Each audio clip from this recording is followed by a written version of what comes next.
The Trump administration and what the race could mean for your taxes and control of Congress. Also breaking overnight, text messages revealed the anti-Trump comments made by key players at the FBI, prompting the president's legal team to demand another special counsel in the Russia investigation. What one FBI lawyer said about Hillary Clinton. And this morning, the new showdown in Washington, Trump versus Gillibrand. I will not be silenced on this issue. The New York senator calling on the president to resign now accuses him of making a sexist smear as more than 100 members of Congress demand an investigation into sexual misconduct claims against the president. From ABC News in New York, this is America This Morning. And we do say good morning, everybody, and wow, what a busy morning it is. We start with the breaking news out of Deep Red, Alabama, now sending a Democrat to the Senate for the first time since 1992. Former prosecutor Doug Jones pulled off the upset, beating Republican Roy Moore by a razor-thin margin of about 21,000 votes, just 1.5%. Jones won overwhelming support from women and African Americans. His victory will trim the Republican majority in the U.S. Senate to 51-49. Moore had the endorsement of President Trump, but spent weeks denying allegations of sexual misconduct. And overnight, he refused to concede the race. ABC's Maggie Rulli begins our coverage right now from Montgomery. Maggie, good morning. Dan and Candace, good morning. Just 1 month ago, a Democrat winning a Senate seat in Alabama would have seemed impossible. But the people here came out in numbers rarely seen during a special election, and they made history. Tears of joy from supporters of Doug Jones, as overnight the Democratic nominee for Senate did the unthinkable, turn a deep red state blue. I think that I have been waiting all my life, and now I just don't know what the hell to say. ABC News projects Jones to win the Alabama Senate seat over Roy Moore after getting a huge wave of support from African-American voters, young people, and even from the unlikeliest of places, former lifelong Republicans. I have felt empowered, not only as a Republican, I feel like holding my party to a better standard, but as a woman who I think is making the right choice. The Republicans' lock on this Alabama Senate seat was upended just 34 days ago when allegations of sexual misconduct against Moore were made public, including accusations of sexual assault against two teenage girls when Moore was in his 30s. At the end of the day, this entire race has been about dignity and respect. Moore has denied all allegations, and while at least 19 GOP senators asked him to step aside before the election, he was backed by President Trump. On Twitter, he congratulated Jones, saying the people of Alabama are great, and the Republicans will have another shot at this seat in a very short period of time. And it may be soon. Moore says his fight is not over. When the vote is this close, that it's not over. Wait on God and let this process play out. But Moore's recount faces an uphill battle. The Alabama Secretary of State says it's highly unlikely that the outcome of this race will change. Dan and Candace? And Maggie, I'm looking at some of the exit polling numbers right now, and it appears that independent voters played a major role in this. Yeah, last night was a big shift for political independents here in Alabama. They favored Jones by 9 points. Now compare that to 2012 and 2008 when they voted overwhelmingly Republican. And Diana Candace, we also cannot underscore enough just the significance of last night's win when it comes to Donald Trump. Now remember, here in Alabama just last year, President Trump won the state by 28 points. Now just 1 year later, and they can't even vote to get his guy into the Senate. Diana Candace? All right, Maggie Rulli for us there in Montgomery. Maggie, thanks. And many political experts are drawing parallels between the special election in Alabama and one in Massachusetts back in 2010. So in that race, Republican Scott Brown won the election to fill Senator Ted Kennedy's seat in that deep blue state. Months later, Republicans nationwide swept the midterm elections. The question now is, will the same thing happen for Democrats in next year's midterms? Our political director, Rick Klein, has more on the fallout from the Alabama results. Diane and Candace, a major victory for Democrats who've somehow found a winning formula way down in deep red Alabama, and a major setback for President Trump, a rebuke to President Trump and his former chief strategist, Steve Bannon. with the defeat of their chosen candidate, Roy Moore. The shockwaves of this will be felt for a long time. First, the ability to recruit insurgent candidates could be hurt for the foreseeable future. Second, Democrats may have a much easier time bringing people into their ranks. And in the more immediate term, it's going to make governing that much harder for Republicans on Capitol Hill. Their Senate margin is now down to just a single vote. With the election of a Democrat in Alabama, the shockwaves of this will be remembered for a very long time because of the ramifications. And essentially, this was the movement of anti-Trump forces joining forces with Me Too. That is a powerful formula for Democrats moving forward, and it's going to change the political calculus for the remainder of the Trump years in office if Democrats have anything to say about it. Diane and Candace? They should make for a very interesting 2018, Rick. Our thanks to you. And there is another big story developing out of Washington. President Trump's lawyers demanding that a second special counsel be appointed. They're claiming bias in Robert Mueller's Russia investigation. And overnight, for the first time, ABC News reviewed the anti-Trump text messages that were sent by a former member of Mueller's team. Gloria Riviera has more on that. Good morning, Gloria. Good morning. How are you guys? Well, you know, it's not exactly certain how much of these 375 text messages have been reviewed, but a lot was said. And now Attorney General Jeff Sessions has asked a lawyer to review everything and then make a recommendation to him as to whether that second special counsel does need to be appointed to review the impartiality of both the FBI and the DOJ.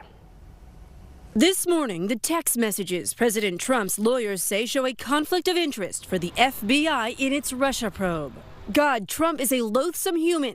That from FBI lawyer Lisa Page on March 4th, 2016, one day after the Republican primary debate. Her colleague, Special Agent Peter Strzok, replying, yet he may win, and then he's an idiot. On June 12th, 2016, Strzok texting a reference to the absolute bigoted nonsense of Trump. Special counsel Robert Mueller dismissed Strzok last summer for allegedly sending anti-Trump texts. Page is also no longer on the team. Now lawyers for Trump are pushing Attorney General Jeff Sessions to appoint a new second special counsel to investigate. Trump has denied any collusion with Russia during the campaign. In Alabama this fall, joking, "Any Russians in the audience? Are there any Russians in the audience, please? I don't see too many Russians." The White House response? I know that he has great concern about some of the conduct that's taken place and something that we certainly would like to see looked at. Now, the White House has also said it has no problem with Robert Mueller, who is a Republican. Democrats say the president is questioning the FBI's integrity because Mueller is amping up the pressure. Candace, Diane? All right, an investigator to investigate the investigators. We'll see how that pans out. Gloria, thank you. Sounds like Washington. Well, coming up, a dangerous new promise from Kim Jong-un. And Secretary of State Rex Tillerson, surprising new approach to dealing with North Korea. Also ahead, we'll explain why you may be paying more for gas than you need to. We're back with a cold reality in much of the country this morning. Another cold front sweeping across the Great Lakes, bringing more snow for the Midwest and the coldest air of the season for the Northeast. From Wisconsin to the East Coast, it'll feel like single digits in many areas, and the cold air extends south. A freeze warning has been issued in northern Florida. All right, we look overseas right now. Secretary of State Rex Tillerson is hinting at possible new talks between the U.S. and North Korea. Tillerson says the U.S. would be open to new talks without preconditions. That's a sharp reversal of Trump administration policy, which had called on North Korea to give up its nuclear program before any talks could take place. Tillerson's shift comes as Kim Jong-un is promising to create more nuclear weapons and missiles. The suspect in the New York City subway bombing is expected to appear before a magistrate today from his hospital bed. He was the only person seriously injured in the explosion. Prosecutors say he taunted the president on his Facebook page before the attack, writing, quote, "President Trump, you failed to protect your nation." This morning, his wife in Bangladesh told ABC News she spoke to her husband the morning of the bombing, and he showed no signs of any unusual behavior. And in California, the wildfire burning deeper into Santa Barbara County is now 25% contained. The smoke is creating what's being described as the worst air quality that region has ever seen. Meanwhile, investigators say a wildfire that destroyed homes in the Bel Air neighborhood of Los Angeles started at a homeless camp. So the next time you pull into a gas station, you may want to think twice about paying for premium fuel. A study by AAA found premium gas may slightly improve performance, but the extra cost is not worth it for most cars. AAA says if your vehicle's manufacturer recommends but does not require premium fuel, then you're better off just saving your money. Now you tell us. Good tip. Yeah, but it is. When we come back, how the White House is defending President Trump's tweet about Senator Kirsten Gillibrand, a tweet that critics call sexist. Also ahead, an 11-year-old girl handcuffed at gunpoint. See the police chief's reaction as the girl's family demands answers. Dr. King liked to quote, "The moral arc of the universe is long, but it bends toward justice." That's Doug Jones using Martin Luther King Jr.'s quote about justice while declaring victory overnight in the Alabama Senate race. Voter turnout was around 35%, far higher than the 20% predicted. And Alabama native and former pro basketball star Charles Barkley helped the Jones campaign get out some of that vote. Barkley, who was famous for his fiery comments, asked Alabama voters to, quote, "stop looking like idiots." He says this election is a wake-up call. He spoke to our Stephanie Ramos overnight. I've been so lucky and blessed in my life, but this is one of the greatest nights of my life. I'm so proud of my state for rising up, doing the right thing. We can't have that idiot representing us in the Senate. And I'm just so proud of Doug and everybody who worked for him. But I'm really just proud of the people of Alabama. And let me make this clear, I'm a rich guy. But my heart is, I try to speak for poor people who don't have a voice. And Doug got the job tonight, but he's got to take advantage of it. You've talked a lot about Roy Moore as well on this campaign trail. How do you think they're feeling right now? Well, first of all, Roy Moore should have never been in the election. Think about that. Any man who has 8 allegations against him, sexual harassment, molestation, talks about slavery was good. I guess it was good for him because he wasn't a slave. Talk about all the amendments after the 10th should be abolished. They gave black people the right to vote, women the right to vote, and things like that. Should have never been in the election, period.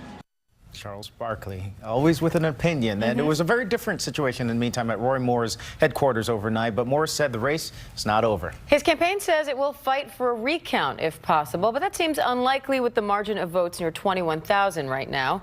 Our Tom Yamas was at Moore headquarters. Candace and Diane, according to Roy Moore, it is not over. He came out and spoke to supporters saying he's not giving up. And if the election threshold falls within half a percentage point, that could trigger a recount. He told supporters to go home and to sleep on it. But if it qualifies, they will ask for a recount. Now, during the Moore watch party, people were stone-faced by the end of the night. Some people were crying, and many of them were praying, hoping that the results weren't true. May God bless you as you go on. May He give you a safe journey. And thank you for coming tonight. It's not over. It's going to take some time. And even though President Trump, Roy Moore's biggest supporter, already congratulated Doug Jones, the Democrat in this race, Moore says he's not giving up. Candace and Diane, back to you. All right, Tom, thanks. And we turn now to the growing controversy in Washington. Senator Kirsten Gillibrand is accusing President Trump of making a sexist smear against her. The New York Democrat claims the smear was part of a tweet in which Trump said Gillibrand would, quote, do anything for a campaign contribution. The tweet was in response to Gillibrand's call for the president to resign because of the sexual misconduct allegations against him. It was a sexist smear attempting to silence my voice, and I will not be silenced on this issue. The president was asked to clarify what he meant in his tweet, but he didn't answer. So our Cecilia Vega asked White House Press Secretary Sarah Sanders about it. Continuing with now. Many people see this as a sexual innuendo. What is the president suggesting? I think that the president is very obvious. This is the same sentiment that the president has expressed many times before when he has exposed the corruption of the entire political system. More than 100 Democrats in Congress have now signed a letter saying the women who have made sexual misconduct allegations against the president cannot be ignored. The House Oversight Committee will not be investigating those claims. The committee's chairman says he will refer the issue to the Justice Department. Federal investigators are now trying to figure out what caused a school bus to catch fire in western Iowa, killing a 16-year-old student and the 74-year-old driver. They were the only ones on board when the bus somehow ended up in a ditch. And for the second time in weeks, a chunk of ice apparently falling from a plane crashing through the roof of a home in Southern California. This time the ice chunk landed in a bedroom in San Bernardino. Residents say it sounded like a bomb. Nobody was hurt. And the police chief in Grand Rapids, Michigan, is calling for change after an officer handcuffed an 11-year-old girl at gunpoint. The girl and her mother were cuffed while having their home searched by police. They were searching for a suspect in an attempted murder case, but the police chief called the body cam footage of the little girl in cuffs disturbing. An internal investigation is now underway. To some medical news now. We have the new list of the healthiest states. Massachusetts, Hawaii, and Vermont are at the top of that list. States were judged on factors including obesity, physical activity, and the availability of doctors. At the other end, the bottom of the list, Mississippi, Louisiana, and Arkansas were ranked as the least healthy. Up next in the Pulse, Google's list of the top searches of 2017. And also ahead, the new discovery from scientists. You won't believe how big penguins once were. Plus, the Christmas lights still twinkling after nearly 50 years. Harry, we're joined by BB-8. Look at it. Right there on the red carpet, BB-8 even slightly bowed. The Royals are not confirming reports that they suited up as stormtroopers during the filming. BB-8, great manners, great etiquette. Waited to be touched first before touching the Royals. There you go, yes. As is customary. Also, no limbs. That too. Next, to a shocking discovery about penguins. So most penguins are cute and funny and small, and you just want to cuddle up. But so apparently they weren't always that way. So fossils of an ancient giant penguin indicate the birds were nearly 6 feet tall. That's the first indication of a penguin the size of a human, making them far taller, by the way, than even the biggest penguins today. All of this happened about 55 million years ago, right after the dinosaurs died out. Are we sure it wasn't just some guy 6 foot tall in a tuxedo that they just found? That's a good point. Yeah, we'll look into that. Overnight, Google releasing its list of the top searches of 2017. All right, number 3. Today, President Trump's legal team is calling for a second special counsel to investigate alleged conflicts of interest on special counsel Robert Mueller's team. Text messages reviewed by ABC News show 2 members of the FBI traded anti-Trump comments. Both are no longer part of Mueller's investigation. President Trump is expected to make a closing argument for Republican tax plan in a speech at the White House today. New urgency is expected on Capitol Hill in the wake of the Alabama election results. And Los Angeles police are now investigating claims that director Roman Polanski molested a 10-year-old girl in 1975. Now, the allegations are too old to bring criminal charges, but detectives could use evidence to prosecute other cases. Looking at today's weather, there's more snow around the Great Lakes and temperatures are dropping in the east. It'll be warm and dry again in the southwest and in Southern California. And finally this morning, we'll take a look at the Alabama Senate race that has tested the limits of party loyalty. Yes, so Democrat Doug Jones celebrating that major victory in Trump territory, while Roy Moore waits to see if a recount is necessary. Moore could ask for a recount, but it must be requested within 48 hours. When the vote is this close, that it's not over. And we've still got to go by the rules about this recount provision. But we also know that God is always in control. You know, part of the problem with this campaign is we've been painted in an unfavorable and unfaithful light. But the votes are still coming in, and we're looking at that. I got to tell you, I think that I have been waiting all my life, and now I just don't know what the hell to say. This entire race has been about dignity and respect.